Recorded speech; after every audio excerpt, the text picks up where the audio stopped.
नमस्कार दोस्तों। मैं रुपेश मौर्य मार्शल आज एक बार फिर से आप लोगों को मार्शल एजुकेशनल ग्रुप में आपका स्वागत करता हूं।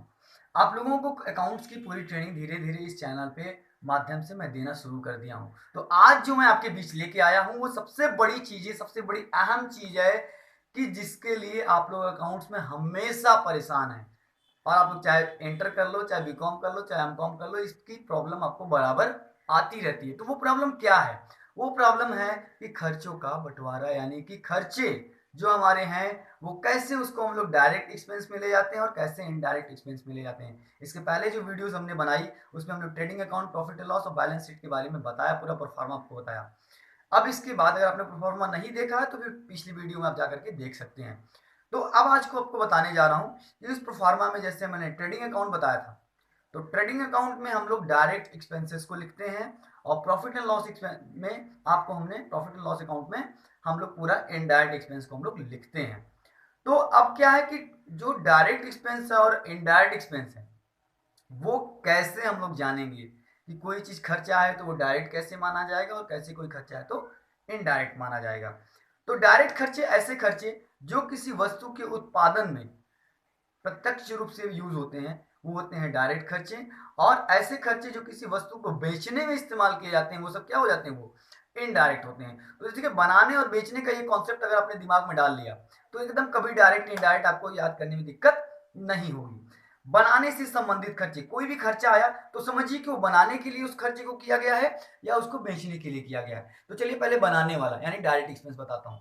एक माल बनाता हूँ तो शायद इजी वे में आपको पता चल जाएगा। देखिए, मान लीजिए हमने माल बनाना शुरू किया तो सबसे पहले हम लोग क्या करते हैं, माल मान लीजिए विदेश से हम ला रहे हैं तो वहां पे इंपोर्ट ड्यूटी देनी पड़ेगी। तो इंपोर्ट ड्यूटी हम लोग क्यों दे रहे हैं, आयात कर रहे हैं। क्यों आयात कर रहे हैं भैया, बनाने के लिए। तो डायरेक्ट एक्सपेंस हो गया।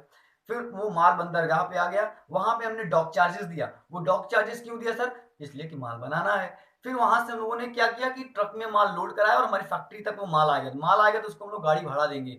उस गाड़ी भाड़ा को हम लोग क्या बोलते हैं, कैरियज इनवर्ड बोलते हैं। तो कैरियज इनवर्ड यानी आंतरिक गाड़ी भाड़ा। जब कैरियज इनवर्ड हम लोगों ने दिया तो क्यों दिया, माल बनाने के लिए दिया। रास्ते में आ रहा था तो रोक लिया गया तो हमने टोल टैक्स दिया यानी चुंगी दिया, ऑक्ट्रा दिया। वो क्यों दिया, हमने माल बनाने के लिए दिया।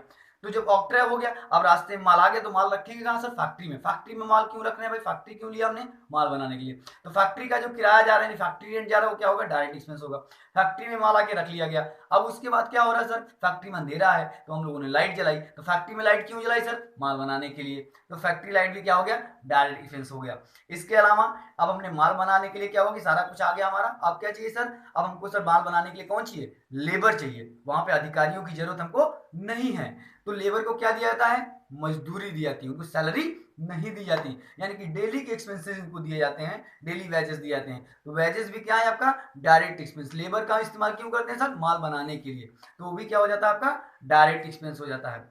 अब इसके बाद जो होता है कि आगे की अगर हम बात करें तो अब आगे मजदूर आगे। अब हमको क्या लाना है सर, पानी लाना है, तेल लगेगा, गैस लगेगी, क्योंकि माल पकने में भी तो समय लगेगा। तो गैस, तेल, ईंधन, जितना भी ये चीजें यूज हो रही है, मोटिव पावर यूज हो रहा है, ये सब सारे क्या हो जाएंगे, डायरेक्ट एक्सपेंस। तो इस तरीके से पूरा प्रोडक्शन होकर आपका माल तैयार होता है। तो फैक्ट्री से रिलेटेड या माल बनाने से संबंधित जितने भी खर्चे होंगे वो क्या होंगे, वो डायरेक्ट होंगे। अब इसके बाद इनडायरेक्ट की बात करते हैं। चलिए माल तो रेडी हो गया हमारा, अब बेचेगा कैसे सर, तो बेचने के लिए फैक्ट्री से माल बिकता नहीं। फैक्ट्री से माल बिकेगा नहीं यानी बेचने के लिए क्या लेना पड़ेगा, हमको ऑफिस लेना पड़ेगा। यानी केवल रेंट लिखा है तो मतलब ऑफिस रेंट है। ऑफिस रेंट अगर हम दे रहे हैं तो क्यों दे रहे हैं सर, माल बनाने के लिए नहीं दे रहे हैं ऑफिस का, ऑफिस से माल बिकता है तो ऑफिस रेंट हमने दिया। अब ऑफिस में कौन होगा भैया, बेचेगा कौन, तो माल बेचने के लिए इंप्लॉइज की जरूरत, वहां लेबर माल बेचेगा नहीं। तो इंप्लॉइज की जरूरत पड़ेगी, अच्छे अच्छे स्मार्ट लोगों की, मैनेजर्स की जरूरत पड़ेगी। तो ये लोग को सैलरी दी जाती है। तो सैलरी हमारा क्यों दे रहे हैं, सैलरी माल बेचने के लिए दे रहे हैं। तो वहां पे जो सैलरी हम दे रहे हैं माल बेचने के लिए, इसलिए सैलरी भी क्या होगी, इनडायरेक्ट एक्सपेंसेस होगी।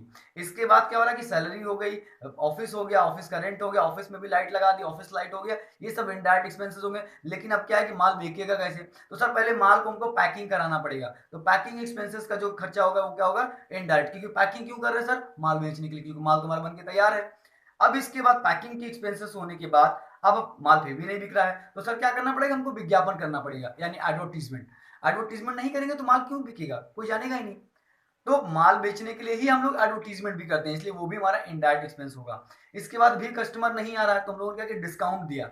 डिस्काउंट दिया तो कस्टमर ढेर सारा आया, ये भी खर्चा किया तो क्यों किया हमने? माल बेचने के लिए किया, तो अभी हमारा क्या हुआ?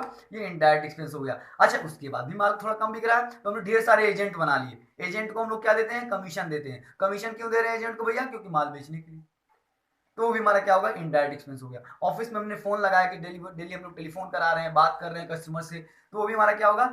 आपका इनडायरेक्ट एक्सपेंस। सीए आ रहा है ऑडिट करने के लिए, तो ऑडिट फीस भी क्या होगा? Indirect expense. इसी प्रकार डेप्रिसिएशन हो गया, इंटरेस्ट हो गया, ये सब सारे खर्चे जितने होते हैं ये सब इनडायरेक्ट एक्सपेंसेस में होते हैं। तो इन सबको हम लोग क्या बोलते हैं कि ऑफिस से एक्सपेंसेस जो होंगे वो इनडायरेक्ट एक्सपेंसेस होंगे, वो प्रॉफिट एंड लॉस में दिखाए जाते हैं। यानी कि जितने फैक्ट्री से संबंधित या प्रोडक्शन से संबंधित खर्चे होंगे वो ट्रेडिंग अकाउंट में दिखाए जाते हैं, उसको डायरेक्ट एक्सपेंस बोलते हैं। और ऑफिस से रिलेटेड और सेलिंग एंड डिस्ट्रीब्यूशन से रिलेटेड जो खर्चे होते हैं वो इनडायरेक्ट होते हैं, उन्हें प्रॉफिट एंड लॉस में दिखाते हैं। अब इसके बाद अगला जो टॉपिक आता है बैलेंस शीट का, उसमें केवल हम लोग अपनी लायबिलिटीज को और अपने एसेट्स को दिखाते हैं। Okay, thank you. अभी आज के ये जो वीडियो मैंने बताया है इसमें आप लोग इसको ध्यान से देखिएगा, अगली वीडियो फिर मैं बनाऊंगा, और अगर अच्छा लगेगा तो सब्सक्राइब कीजिएगा और लोगों तक शेयर करिएगा जिससे ये वीडियो और लोगों तक मिल सके। Thank you.